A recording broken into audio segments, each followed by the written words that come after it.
Saudações, família vascaína!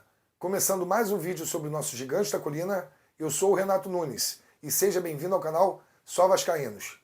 Trazendo o resumo de notícias desse domingo, falar sobre o Ramon Dias, que é a nossa última esperança, falar também sobre as contratações, reforços que podem chegar até quarta-feira, que se encerra a janela, e falar também da real situação do Vasco no campeonato, fazendo aí uma análise da tabela de classificação.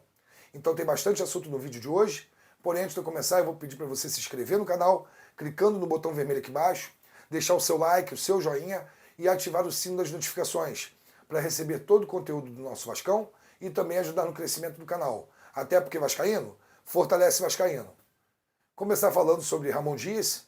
O técnico Ramon Dias não é a primeira vez que ele tem uma situação dessa na carreira, de retirar um time ali da zona de rebaixamento. Ele já teve essa situação pelo River Plate também, tirou o River ali do rebaixamento, levou até Libertadores. Então ele já é um treinador que passou por essa situação. Segundo, a primeira passagem dele no Brasil, ele é um treinador vitorioso, com título de Libertadores, com vários campeonatos argentinos, campeonato paraguai pelo Libertar. Então ele é um treinador multicampeão, ele não aceitaria um trabalho, vendo a situação que o time estava ali, se ele não acreditasse que pudesse tirar o time dessa situação. Então ele acredita no trabalho dele. Eu, como torcedor, também acredito, eu não sou jornalista, sou torcedor, então eu sou movido também pela emoção como você. Então eu acredito sim que o Vasco pode sair dessa situação. Determinados canais aí, muitos canais, e principalmente também a mídia televisiva, já dando o Vasco como rebaixado. E não é assim, matematicamente ainda falta muita coisa.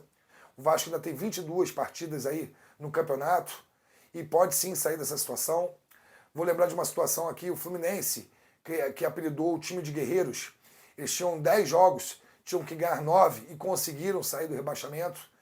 E era ali sob pressão, porque não podia perder mais jogo nenhum. O Vasco precisa de 12 vitórias nesse campeonato para se livrar, isso para chegar a 45 pontos. Pode ser que esse ano também essa conta seja menor. Acredito eu, analisando a tabela, que 41 pontos, 42 pontos o clube pode se livrar, que o último ali dentro da zona de rebaixamento não deva passar de 42 pontos. Então tem muita coisa ainda para rolar e tem muita gente gravando já o Vasco como rebaixado, tentando diminuir também, diminuir a autoestima do torcedor para quando reabra aí os jogos com torcida, que o torcedor não vá. Então tem muita coisa por trás disso. Estão tentando fazer o Vasco já como rebaixado. A situação é muito complicada, a situação é vergonhosa, a situação é vexatória. De tudo isso eu sei, porém o Vascaíno, como torcedor, tem que acreditar, tem que fazer sua parte e ajudar. Quando for reaberto o jogo para a torcida, lotar o estádio, seja em São Januário ou seja no Maracanã, ir lá e fazer seu papel de torcedor. Isso é o que nos cabe e acredito que a torcida do Vasco não vai abandonar, nunca abandonou nas outras vezes e não vai ser agora.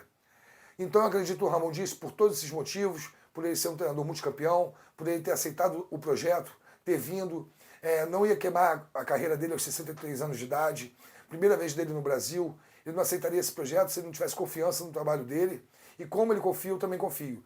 Então por isso que eu coloquei que o Ramon Dias é a nossa última esperança, até porque nós não podemos aí acreditar em direção de futebol do Vasco, em Paulo Brax, Abel, Jorge Salgado, nenhum desses.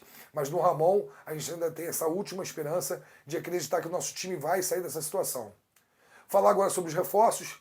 O Vasco aí planeja contratar de 3 a 5 jogadores até quarta-feira, até o encerramento da janela. Alguns nomes aí estão em sigilo total, não foram revelados. Tem lateral que não foi citado, que a gente não sabe quem é, então não vou especular. Mas tem 3 jogadores que o Vasco trabalha com os nomes já foram revelados. O primeiro deles é muito importante, porque é um jogador de seleção da Espanha, é um jogador campeão pelo Atlético de Madrid, é ídolo lá, estava jogando na Premier League, que é o Diego Costa. O Diego Costa também jogou no Brasil aqui pelo Atlético Mineiro, ele está com 34 anos. Apesar da idade, ele joga de centroavante, de atacante, então um atacante ali aos 34 anos, ele sabe diminuir os espaços que ele corre, ele fica mais centralizado, então ele consegue render e fazer os gols da mesma forma, mesmo aos 34 anos de idade. É diferente do meio campo, que o meio campista precisa ter uma idade menor ali para render melhor, porque corre muito mais até. Então mesmo com os 34 anos, o Diego Costa, se chegar, vai mudar muito a qualidade do time, vai ser aquele jogador de referência, é um jogador que impõe respeito à zaga adversária, que impõe um medo ao outro time, né, por todo o histórico dele, por toda a carreira dele, Então ajuda demais, ajuda até os que já estão no Vasco, porque você ganha aquela moral de ter um cara ali, campeão, jogador de nível europeu ao teu lado, então você também cresce. É aquilo que eu falo, o jogador ruim num time bom se torna um bom jogador. É só lembrar aqui do Nasa, no time do Vasco de 97, o Nasa veio do Madureira, foi até piada na época, e o Nasa ali virou o jogador que virou no Vasco, foi multicampeão pelo Vasco, conquistou vários títulos com o Vasco, porque ele tinha craques ao lado dele. Então um time, mesmo um time operário, precisa de um craque, porque é aquele cara que chama o jogo para ele, é aquele cara que impõe esse peso ali para os outros jogadores do time, que passa confiança pro restante do elenco. Então o Diego Costa chegando, ele vai trazer isso tudo para o Vasco, uma confiança maior, além da sua qualidade técnica. Outro jogador que está muito próximo, deve ser anunciado até, se bobear até amanhã já é anunciado, é o Robert Rojas, que é o zagueiro do River Plate. Ele é paraguaio, seleção paraguaia, jogador de seleção, multicampeão também pelo River, está há 5 anos no River, desde 2018, quando ele saiu do Guarani do Paraguai. Ele também joga na função de lateral direito, ele é zagueiro barra lateral direito. Esse ano ele fez 19 partidas pelo River, não tem sido titular absoluto, porém tem bastante participação nesse ano, 19 jogos, ele não é aquele jogador que está esquecido no elenco, pelo contrário, é participativo. E também joga de lateral direito, então é importante por isso, que ele cobra ali 2 funções. Nós vascaínos aí já estamos perdendo a paciência com o Puma Rodrigues pelo lado defensivo. O próprio Ramon Dias, na última partida, tirou o Puma, porque todas as jogadas do Corinthians estavam acontecendo nas costas dele. Ele ajuda bastante no apoio, é muito bom quando sobe o ataque, porém na parte defensiva deixa muito a desejar. Então o Robert Rossi também pode fazer essa função, caso o Puma esteja mal na partida. Então agregaria demais para o elenco. É um zagueiro também experiente, que vai dar uma sustentação maior à defesa, e jogar ali do lado do Léo, com certeza faria a dupla titular com o Léo, e vai ser muito bem-vindo, vai também melhorar demais a nossa qualidade. Então é mais um reforço que vai chegar para ser titular. A busca do meia, do camisa 10, o Vasco tem uma última cartada aí pelo Eduardo Baluardi, que é o meio-campista de 22 anos, vai fazer uma última tentativa até a quarta-feira para tentar finalizar essa situação.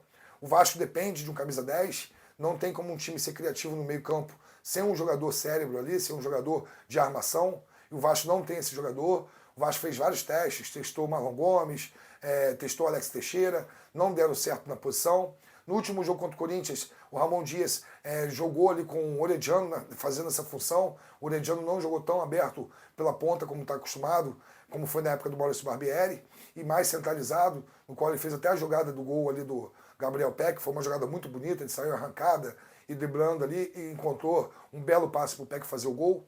Então o Orediano é muito mais fácil para ele jogar nessa função, até porque ali ele tem menos contato físico do que na lateral. Quando ele joga pela ponta, e por ser muito franzino, ele recebe muito mais contato físico e perde as jogadas, a maioria, no corpo. O Orediano fez essa função, mas não é o jogador ideal, até porque a parte física dele não permite ele suportar os 90 minutos. Ele entrou durante a partida contra o Corinthians, por isso ele rendeu. Já falei isso, o Orediano, até ele ter uma formação física melhor, ele é um jogador de segundo tempo, que ele pega já o adversário mais cansado, e ele entra ali descansado, então ele consegue ganhar na corrida, ele é um jogador muito... é um velocista, um jogador muito veloz. Então o Vasco precisa sim de um camisa 10 também. E o Vasco também tem mais 2 nomes que estão sendo mantidos de sigilo. Então a expectativa é de que o Vasco feche de 3 a 5 reforços até a quarta-feira, que é o encerramento da janela. Isso vai encorpar o time. Desses 5 jogadores aí, pelo menos 3 chegam para ser titulares. Vai dar uma qualidade melhor ao time. E falar agora da tabela de classificação, no qual muita gente aí já está dando o Vasco como rebaixado. A situação é complicada, a situação é vergonhosa, vexatória e qualquer sinônimo que você queira usar, porém não é assim matematicamente falando. O Vasco, que tem 16 jogos, o campeonato são 38 jogos, ou seja, faltam 22 jogos para o Vasco, tem 66 pontos em disputa.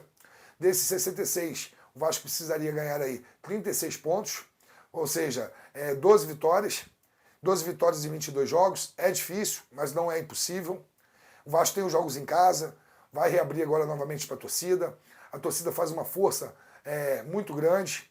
O último jogo com a torcida, o Vasco não tinha esses reforços, era um elenco totalmente mais fraco, também era outro treinador, era o Maurício Barbieri, que era um treinador teimoso, que a torcida já tinha uma implicância, então não estava apoiando tanto o time. Então, quando reabrir agora para a torcida do Vasco, os jogos, compareça, a torcida vai ser fundamental para o Vasco sair dessa situação. Nesse campeonato, 3 vitórias modifica tudo, o Vasco pode dar um salto ali. Vou deixar para você no vídeo aí agora a tabela de classificação.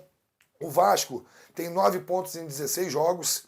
O América, que é o primeiro acima, tem 10 pontos e também 16 jogos. O Vasco e o América ainda se enfrentam, que é um jogo atrasado aí do campeonato. Esse jogo deve ser em outubro, ou seja, um duelo de 6 pontos. O Vasco pode ganhar 3 e tirar 3 do adversário direto.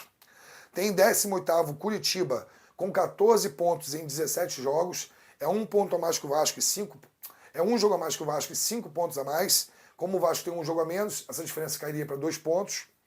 E em 17º, o Bahia, que é o primeiro time dentro da zona de rebaixamento. O Bahia tem 15 pontos em 17 jogos. Tem 6 pontos a mais do que o Vasco, com um jogo a mais. O Vasco ganhando esse jogo, essa diferença também cai para 3 pontos. Tem o Goiás também, que é o primeiro time fora da zona. O Goiás está com 16 pontos em 17 jogos. O Goiás, para mim, é um dos favoritos ao rebaixamento, mais até do que o Bahia, que está abaixo. O elenco do Goiás é muito fraco. O Goiás tem 16 pontos, tem 7 pontos a mais do que o Vasco, é o primeiro time ali fora da zona de rebaixamento. Porém, o Vasco com essa partida a menos ganhando, fica a 4 pontos de diferença do primeiro time fora. Outro time que também vai brigar pelo rebaixamento é o Santos. E eu vou até aqui na tabela, até o 15º colocado, que é o Santos, que tem 17 pontos em 17 jogos. O Santos também está vivendo uma situação muito turbulenta, tanto na parte financeira como na parte política do clube. Também tem um elenco que não é qualificado para disputar o campeonato da Série A, o elenco fraco também. Tem uma ou outra peça ali, que é o Mendonça, que é o Soteldo. Fora isso, não tem jogadores ali de tanta qualidade, o Marcos Leonardo no ataque, mas é um elenco fraco. É um time também muito composto ali pela divisão de base do Santos. Então é mais um que vai brigar. Então, do 15º até o 20º, são 6 equipes brigando para 2 se livrarem. O Vasco pode sim sair dessa situação. Se o Vasco der essa reação, para mim ainda vai cair o América, o Coritiba, o Goiás e o Santos. Para mim, se salva dessa situação o Vasco e o Bahia. Eu coloco isso até por causa do investimento que o Bahia também está fazendo nessa segunda janela, que o Vasco também está fazendo e que os demais outros times não fizeram. Então é um novo campeonato agora à parte. A diferença de pontuação é muito pequena, como eu disse. 3 pontos podem fazer, 3 vitórias podem fazer aí uma diferença muito grande. Se o time ganhar 3 jogos seguidos, ele dispara ali no campeonato. É o que aconteceu com o Cuiabá. O Cuiabá, antes do início do campeonato, até o início, eu colocava como um dos times rebaixados. E o Cuiabá agora está com 25 pontos. Por quê? Porque conseguiu ali 3 resultados positivos seguidos. Então, deu essa disparada aí no campeonato. Cuiabá, para mim, ele já não está nem mais correndo esse risco de rebaixamento. Mas do Santos até o Vasco ali, até para baixo, todos os times ali têm reais situações, possibilidades de cair. E também de se livrar, né? O Vasco, para mim, se livra por causa do Ramon Dias, que é a nossa esperança, e por causa desses reforços aí que podem chegar até quarta-feira e fazer toda a diferença do campeonato e mudar a história do Vasco. Então tem muita gente gravando o Vasco como rebaixado, a situação está bem longe disso. Como eu falei, tem o exemplo aí do Fluminense, do time de guerreiros. Então a torcida do Vasco deve apoiar, não se afaste, não vá pela mentalidade dessas pessoas que estão querendo o mal do Vasco. Vamos acreditar e fazer nosso papel de torcedor. Eu sei que é difícil, são anos aí já de sofrimento, de pauladas, mas a gente não desistiu e não vai ser agora que vai desistir. Não vou me alongar mais no vídeo, vou agradecer a sua presença. Vou pedir aí novamente que você se inscreva no canal, clicando no botão vermelho aqui embaixo, deixe seu like, seu joinha, ative o sininho das notificações, receber todo o conteúdo do Vascão. Te desejar saudações vascaínas e um forte abraço.